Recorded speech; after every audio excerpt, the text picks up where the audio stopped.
Mas tudo mudou quando eu vi aquele olhar nos olhos do Ricardo.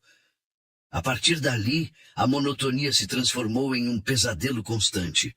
Porque eu sentia nas entrelinhas daquele olhar que algo terrivelmente errado estava acontecendo.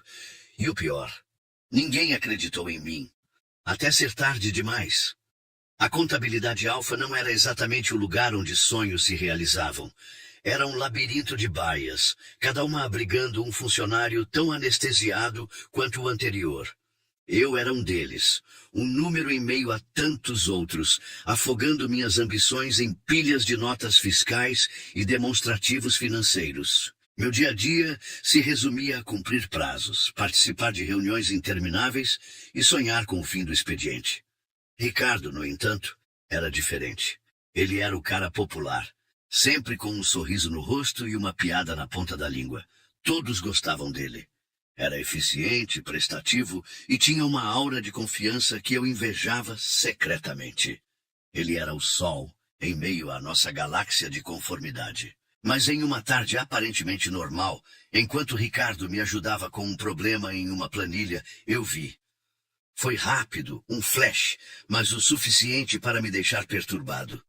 Seus olhos, normalmente castanhos e amigáveis, se tornaram intensos, quase predatórios. Havia algo animalesco ali, uma ferocidade contida que me assustou. Durou apenas um segundo, e logo ele estava sorrindo de novo, como se nada tivesse acontecido. Mas a semente da dúvida já havia sido plantada. E eu sabia, lá no fundo, que algo havia mudado. Depois daquele dia, Ricardo se tornou meu foco. Não conseguia mais vê-lo como antes. Cada risada, cada gesto, cada comentário eram analisados sob a lupa da minha crescente paranoia.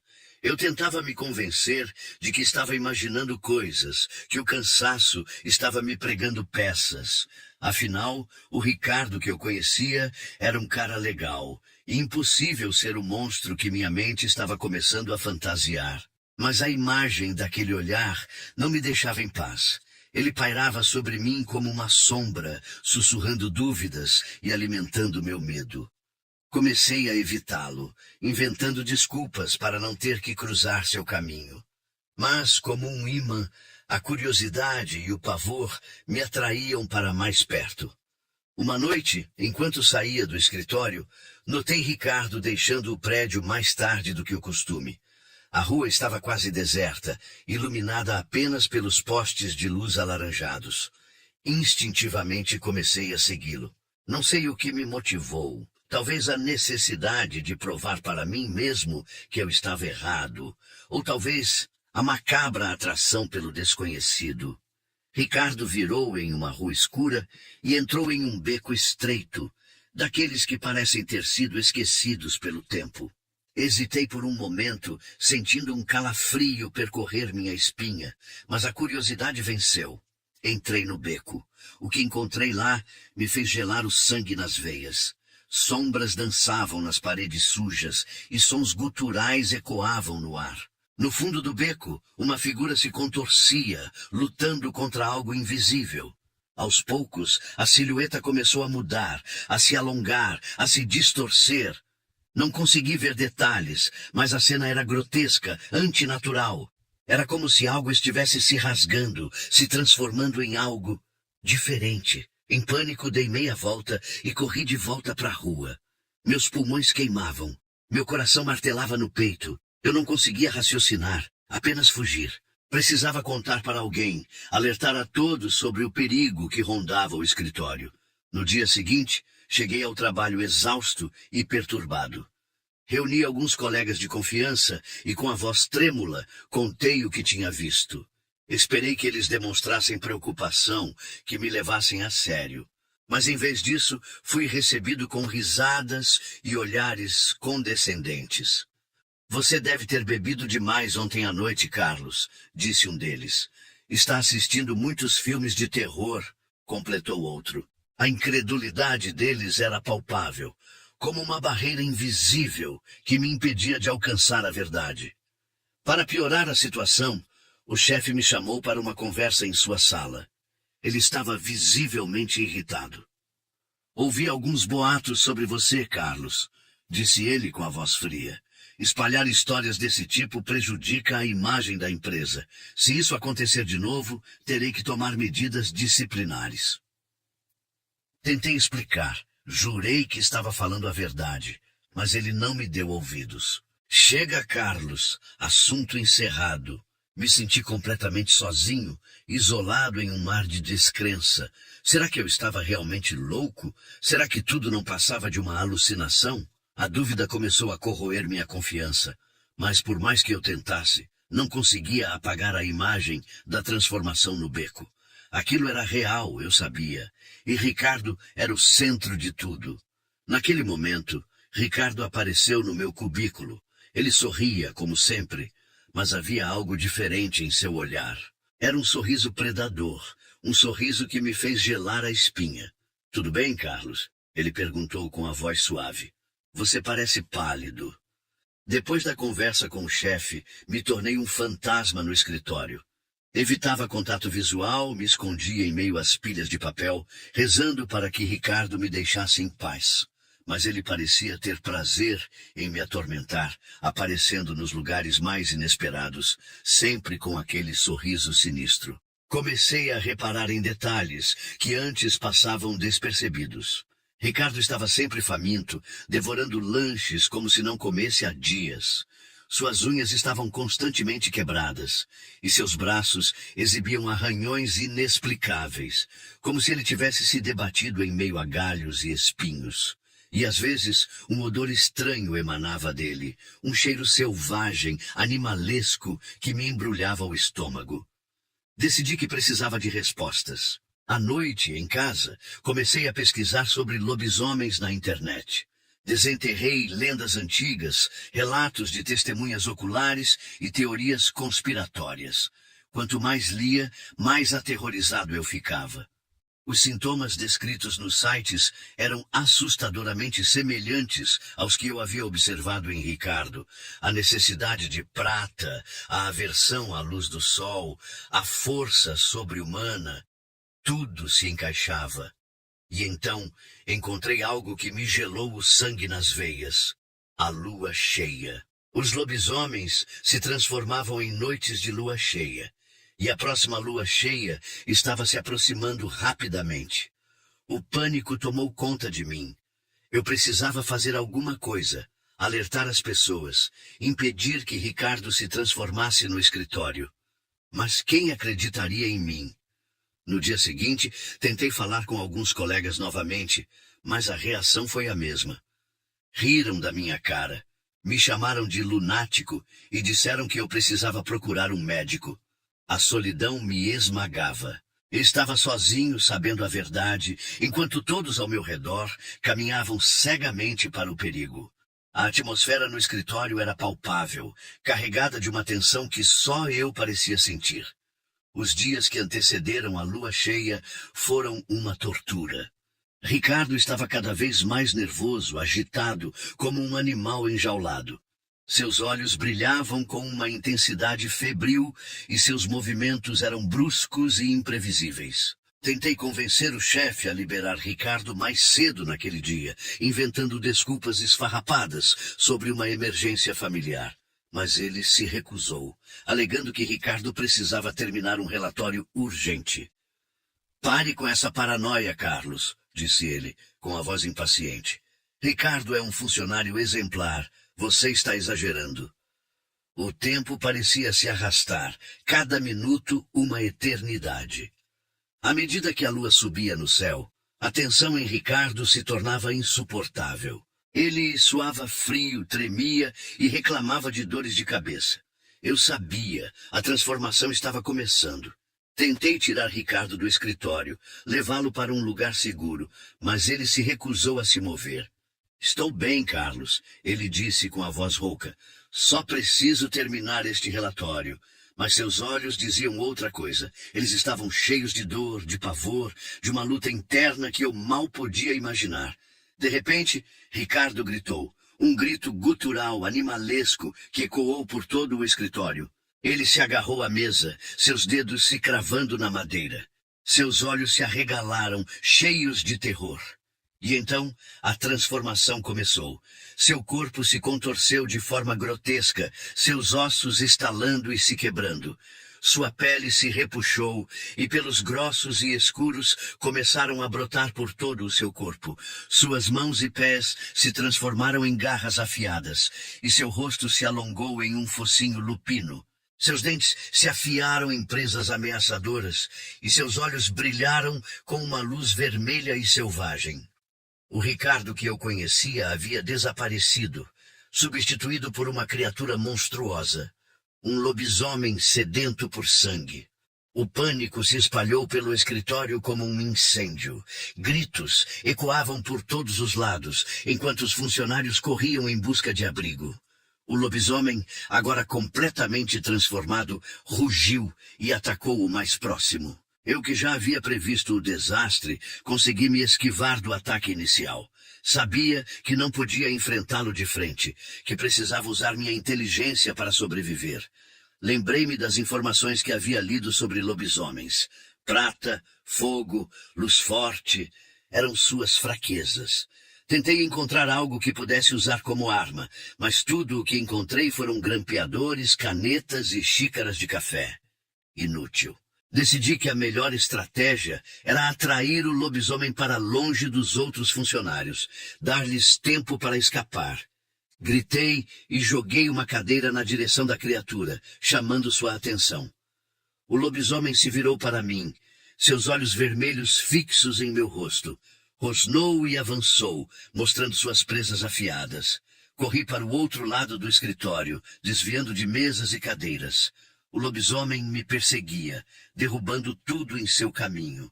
O caos era total. Pessoas gritavam, choravam e tentavam se esconder. O sangue jorrava de ferimentos, manchando o carpete bege. O ar estava impregnado com o cheiro de medo e morte. Eu precisava fazer alguma coisa, mas estava completamente desarmado. Vi um colega sendo encurralado pelo lobisomem. Ele implorava por sua vida, mas a criatura não demonstrava piedade. Com um golpe rápido e brutal, o lobisomem o derrubou no chão e começou a despedaçá-lo. A cena era horrível, indescritível. Senti um nó no estômago, mas sabia que não podia parar. Precisava continuar correndo, continuar atraindo o lobisomem para longe dos outros. Corri o mais rápido que pude com o lobisomem em meu encalço.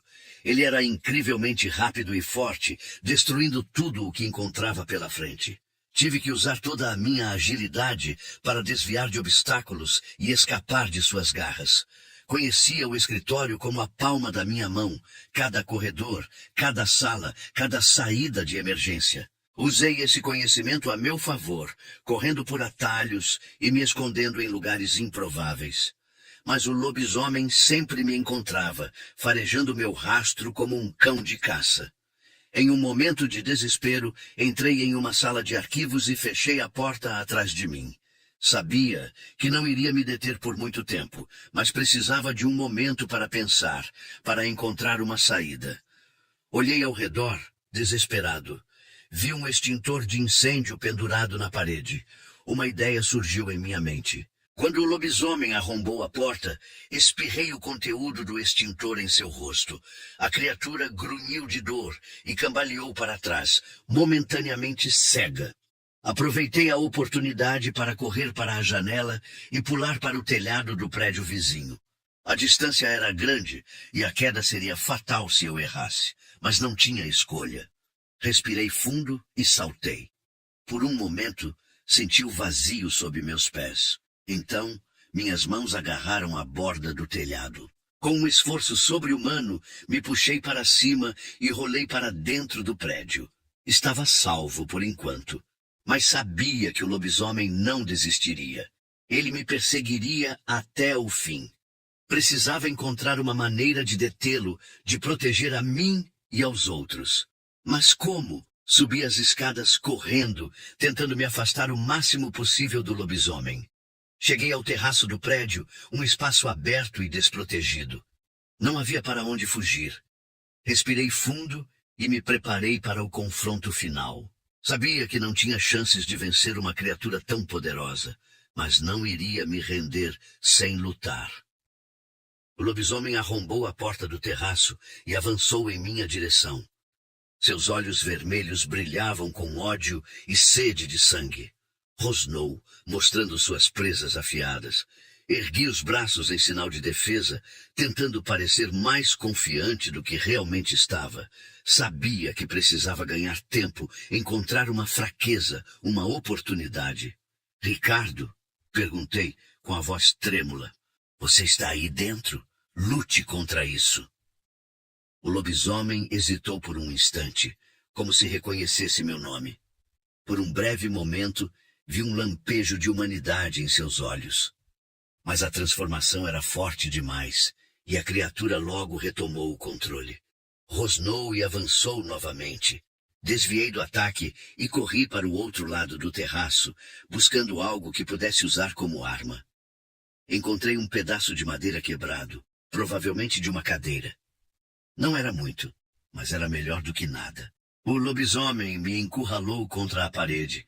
Não tinha para onde correr. Ele se aproximou, pronto para me atacar. Fechei os olhos, esperando o golpe fatal. Mas, em vez disso, senti um cheiro forte de queimado. Abri os olhos e vi que o lobisomem estava recuando, rosnando de dor. Olhei para baixo e vi que havia um fio solto no chão, faiscando e emitindo um cheiro de ozônio. A eletricidade. Lembrei-me de ter lido em algum lugar que os lobisomens eram vulneráveis à eletricidade. Era minha chance. Peguei o pedaço de madeira e o usei para empurrar o fio em direção ao lobisomem. A criatura gritou quando o fio tocou sua pele. A eletricidade percorreu seu corpo, fazendo-o se contorcer e tremer. Seus pelos se arrepiaram e fumaça começou a sair de sua boca e nariz. O cheiro de carne queimada era nauseante. O lobisomem cambaleou para trás, enfraquecido. Mas ele ainda não estava derrotado. Com um último esforço, ele se lançou sobre mim, tentando me derrubar. Desviei do ataque, mas a criatura conseguiu me arranhar no braço. Senti uma dor lancinante e vi o sangue jorrar do ferimento. Sabia que estava perdendo forças, mas não podia desistir. Precisava derrotar o lobisomem, custasse o que custasse. Peguei o pedaço de madeira e, com toda a força que me restava, o cravei no peito da criatura. O lobisomem gritou e cambaleou para trás, agarrando-se ao ferimento. Seus olhos se arregalaram, cheios de dor e surpresa. Então, ele caiu no chão, inerte. Por um momento, fiquei parado ali, respirando com dificuldade, incrédulo com o que havia acontecido. Eu havia derrotado o lobisomem. Mas a vitória teve um preço alto. Estava ferido, exausto e traumatizado. Olhei para o corpo do lobisomem e senti um misto de repulsa e tristeza. Ricardo, o cara legal do escritório, havia se transformado em um monstro. E eu, Carlos, o contador medíocre, havia sido forçado a matá-lo. A sirene da polícia ecoou pela cidade enquanto eu desmaiava no terraço, a adrenalina me abandonando como um barco à deriva. Acordei no hospital, com o braço enfaixado e a mente turva. Um detetive me esperava com um olhar desconfiado. Tentei explicar o que havia acontecido, mas ele parecia não acreditar em uma palavra. Lobisomens? Isso é sério, senhor. Carlos, acha que vamos engolir essa história? Ele me interrogou por horas, questionando minha sanidade, insinuando que eu era o responsável pela morte dos outros funcionários. A cada pergunta, me sentia mais frustrado e desesperançoso. Como provar a verdade? Como convencer alguém do que havia acontecido? Finalmente, o detetive me liberou, com a promessa de que eu seria chamado novamente para depor. Saí do hospital cambaleando, sentindo o peso do mundo sobre meus ombros. O escritório estava interditado, a cena do crime preservada para investigação. Os corpos das vítimas haviam sido removidos, mas o cheiro de morte ainda pairava no ar.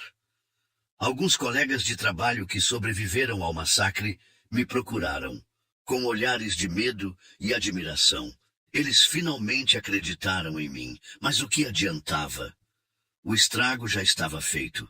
Várias pessoas haviam morrido, e suas vidas nunca mais seriam as mesmas.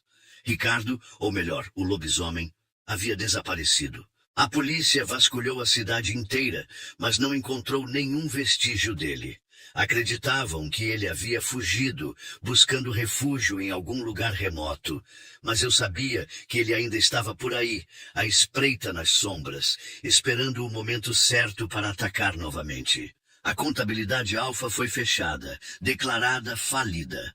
Os funcionários se dispersaram, cada um seguindo seu próprio caminho, tentando esquecer o horror que haviam vivenciado. Mas o trauma permanecia, como uma cicatriz invisível em suas almas. Eu também precisei recomeçar. Vendi meu apartamento, troquei de cidade e arrumei um emprego em uma empresa menor. Tentei levar uma vida normal, mas o medo me perseguia como uma sombra. O tempo passou, mas a memória do lobisomem nunca me abandonou. Tinha pesadelos recorrentes, nos quais revivia o terror do escritório, a transformação grotesca de Ricardo, o ataque brutal aos meus colegas. Acordava gritando, banhado em suor frio, com o coração palpitando descontroladamente. Tornei-me paranoico, desconfiado de todos ao meu redor. Analisava cada olhar, cada gesto, cada palavra, procurando sinais de perigo. Evitava lugares públicos, multidões, à noite. Vivia em constante estado de alerta, pronto para fugir a qualquer momento. Sabia que não podia continuar vivendo assim. Precisava superar meu medo, encontrar uma maneira de seguir em frente. Comecei a frequentar terapia, a conversar com outras pessoas que haviam passado por traumas semelhantes.